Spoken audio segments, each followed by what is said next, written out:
Hey guys, it is the Interceptor, and we are here with Alliance War Season 26, number 3. So D69 matched up against GT40 or Guerrero's Z. So this is Coop's old alliance, but to be fair, what isn't Coop's old alliance now?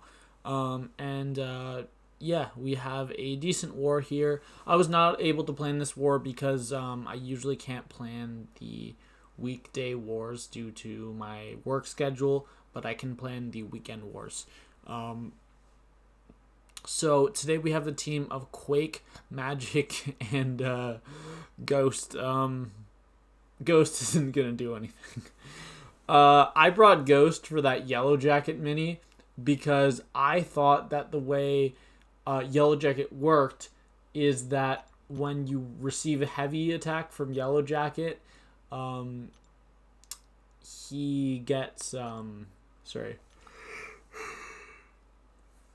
he inflicts a slow debuff. So I thought if I try to Quake it, there's a chance that I'll mess up and I'll get the slow debuff on me, and then I'm just dead. Like if I eat a heavy.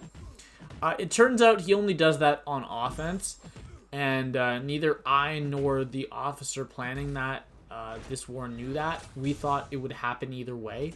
So I was worried that I was just going to take a heavy attack and then the fight's over. You just can't survive at that point.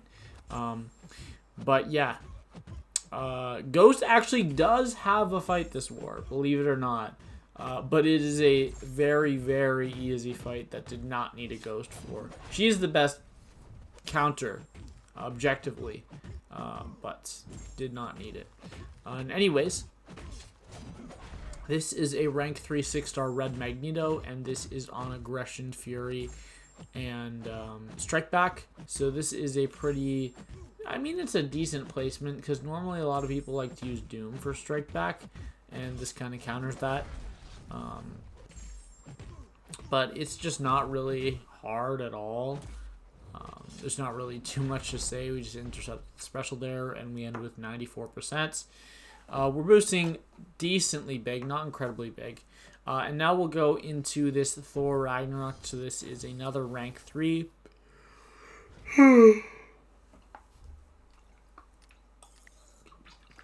Excuse me, I should not be recording at 11 p.m. But yeah, this is a rank 3 Thor Ragnarok. This is on Power Focus 1 and Power Alternator. It turns out neither of those nodes are relevant when you're quaking. I mean, not turns out, I knew that. But it's just incredibly easy. This DNR guy, he had both the Magneto and the Thor Ragnarok, so I was able to check willpower for someone else's fight later, which was nice. But yeah, this is a little bit of a longer fight. I believe this fight takes not quite 3 minutes, but like 2 minutes 30 seconds, probably my best guess by how much damage I've done at this point. And this isn't really too complicated. It's relatively simple. I've quaked Thor Ragnarok on node 54, which is the enhanced power gain mini boss. Wow. I don't feel that tired, but apparently I am. And that node actually is like way more health than this one, so this is just a shorter version of that fight because, I mean, basically the nodes do nothing. Power Focus 1 would only influence the fight if I threw a heavy attack or if I got hit, and neither of those happened in this fight. You'll notice the sunlight is just perfectly covering that timer, so we don't know how much time we have in the fight. But the fight is about to be over, just a little bit over 20 minutes, almost to 20 minutes. This video won't be, actually, I think this video is under 20 minutes. My first war video that short in a long time. But yeah, the 2 minutes is what I meant to say. Next, I think this is a rank 3. It's probably a rank 3. This is a Nova on Power Alternator Heavy Hitter. So normally this is a Doom fight, but Quake is much better than Doom for this fight because you don't have to reparry or anything like that. It's a good thing that these fights I have to yawn over are Quake fights because I just don't have to comment over them. Like, I don't have to commentate over them the entire time because I mean, this is sped up. It's not as sped up as some of them. And the next fight's actually really, really interesting because I make multiple mistakes. The next fight is actually a rank 3 Manthing on Power Snack. So that's going to be a fun time. There we let off a heavy because I knew that it would kill. A really, really easy fight, only 80 seconds with Quake. And this is going to be a rank 3 6-star Manthing on Power Snack. I have taken this in the past with Magik with a special 1 boost, even with the Protect Global.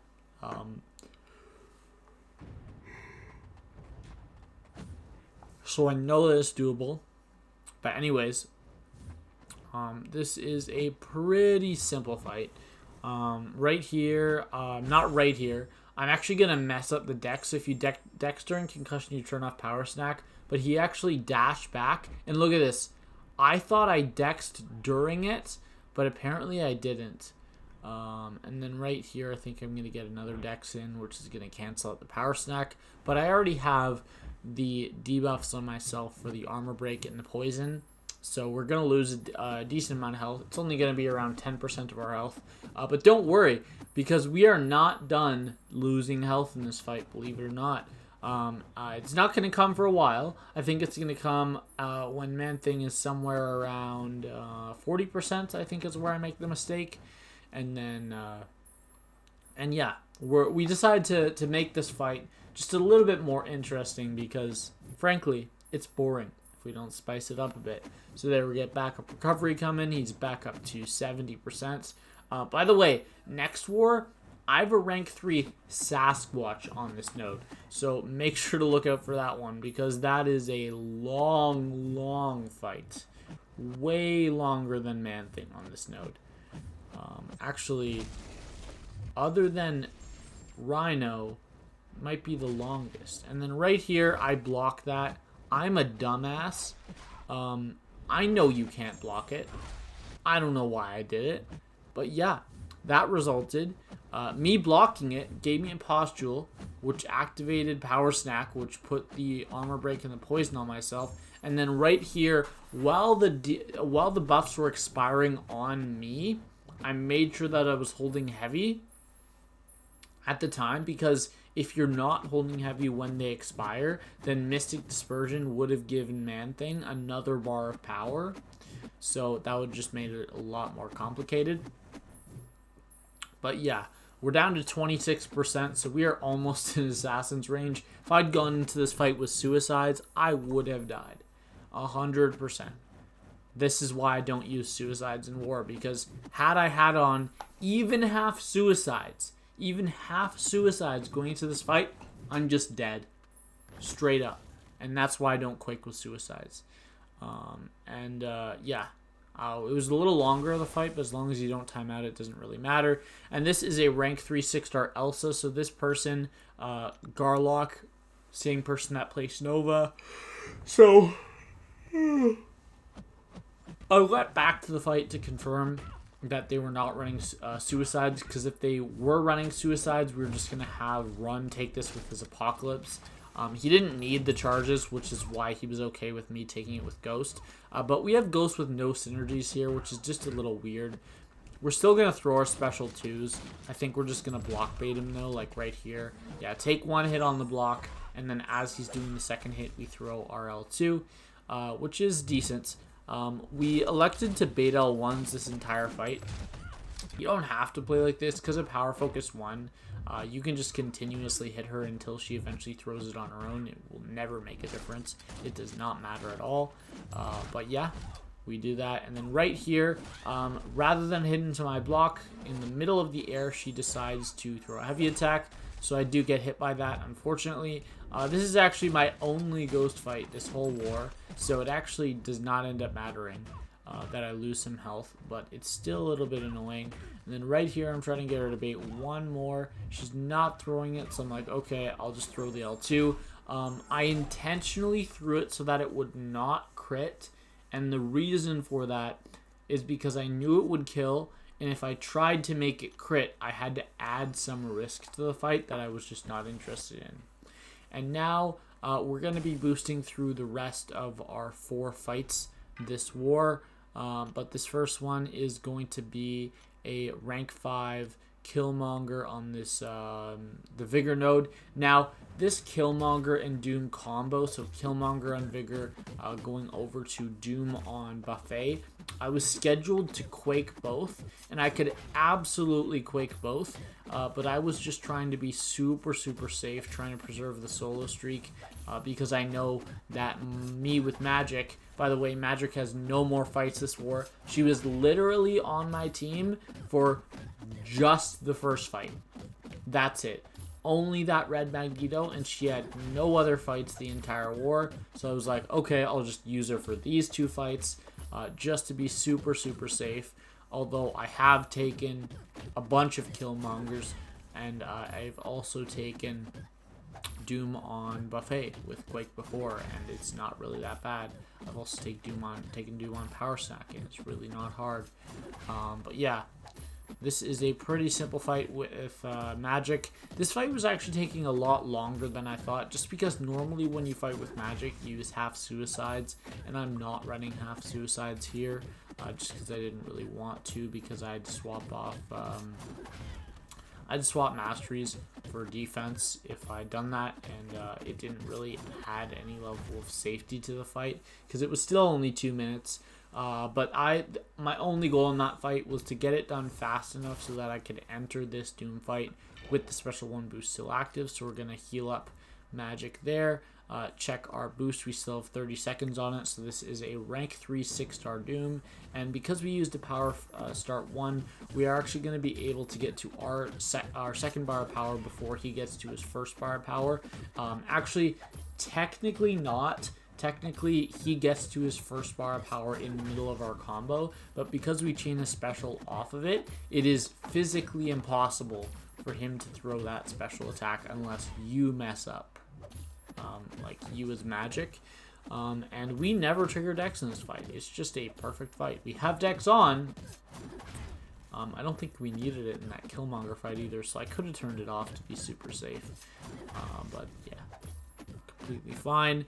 We're taking a lot of block damage. Our parries are 1200 damage, which is crazy, but Doom is the hardest hitting champion in the game. As far as base attack is wise, he is nowhere near the hardest hitting champion otherwise. Nowhere near it. But strictly attack rating, he is the highest. But yeah, this is just a really easy fight. I could definitely do this fight with Warlock as well. I think that would be really easy. But, you know, we're just being safe, so it's completely fine.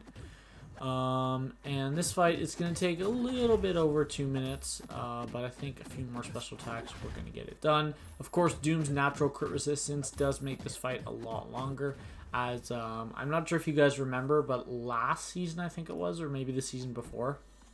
Not last season, it was the season before. I had an R3 Doom on Power Stack that I took with Magik, and because I was running Resonate, the fight took 4 minutes and 45 seconds, so I won the fight with 15 seconds left. I almost timed out. So this is just like a much easier version of that fight. I'm not going to make the mistake of running Resonate again. Now this is a rank 5 Sasquatch on the regeneration mini. Sasquatch does not get his regeneration if he gets... oh, that's actually live. That's not in the recording. I should plug in my phone while I'm recording this. There we go. But yeah, anyways, he does not get his regeneration when you're quaking him because you have to hit him, and Quake never hits the opponent. So this node is basically a normal Sasquatch with no nodes on it, so not really anything to talk about there. But it's just a really easy fight. More of like a warm-up Quake fight because I haven't used Quake in 4 or 5 fights now, and I'm warming her up for this Yellowjacket. By the way, this Yellowjacket, very annoying. This is only going to be a rank 2 6-star Yellowjacket, and this fight is going to take a long time because Yellowjacket in his abilities, he has plus 1,130 physical resistance, which is massive. That is a lot of natural physical resistance. And if you guys do not know that, that Quake's damage, it's actually physical damage, which does not entirely make sense, but I guess there is sort of a logical way you can think that. I'm not sure. I don't think it should be energy damage, but I also don't think it should be physical damage. Either way, yeah, you see that after the first minute, like the 1 minute mark, we're actually on pace to time out of this fight. And then it was around this point, 2 cycles in, we got it down to 63. I'm like, okay, the fight's sort of going a little faster now. I'm sort of getting into the rhythm. I'm getting more damage on my aftershocks, more charges built up each time. That this fight's probably going to be somewhere around 4 minutes. And 2 minutes in, we get him below 50%. So I'm like, okay, maybe it's going to be 4 minutes. And then I also realize I'm running Assassin, which means that when I get down to that last 18%, it is going to go faster. So at that point, I'm like, okay, this is probably going to be around 3.5 minutes, which is still, I mean, it's not a long Quake fight. I've had at least a dozen, maybe probably 20 fights in the last season, last 12 wars that have been longer than that. If I had to guess, I'm just thinking 1, 2, 3, 4, 5, 6, 7, 9, 10. 10 off the top of my mind. 10 off the top of my head. But yeah. So 3 minutes and 40 seconds there. I don't think you would time out against a rank 3, but I think it would be like within 1 or 2 Quake cycles. So you probably want to use half suicides. We did beat GT40. They died 10 times. We died 6. So not a good war by either alliance. This is obviously more than we die on average, but I'm still very, very happy we got the win. And I got first MVP. I think I'm going to get first MVP every single war this season. The other guy in my alliance, because I think last season I got it 10 out of 12 wars, and the guy that got it the other 2 times, he actually left D69 after that season. So I think I should be fine to get it most wars. Oh yeah, this is something I want to pause. Look at this list. Look at all those 5s. So I was actually taking a look at it, and I got 9. The next best had 7. And then there was like 10 6s, 10 5s, 1 3, and 1 0. One guy didn't have any attacker kills. Like, it was insanely spread out, this war. I have no idea why. It just randomly happened. Even in my BG, it was like almost every single person had like 4 or 5 fights. It was really weird. But I've never seen that happen before to my alliance. But yeah, if you scroll down on this list more, you'll see it. There's going to be like 1 or 2 people, yeah, with like 2 or 3. And then everyone else has 4 or 5. It was really weird. But anyways, yeah, the leaderboard was not out at the time of the recording. It is out now. But as I'm recording this, War 5 is starting in about 12 hours, like 14 hours, 14 and a half hours. So we already know where we are in the standings, but I will update you after War 4. So I'll see you guys. I have to tell you my stats. Our record is 2-1, picking up the win here. 0 deaths on the season still. PSR through 3 wars, we're at 31 out of 31, so on pace for more than 10 fights per war.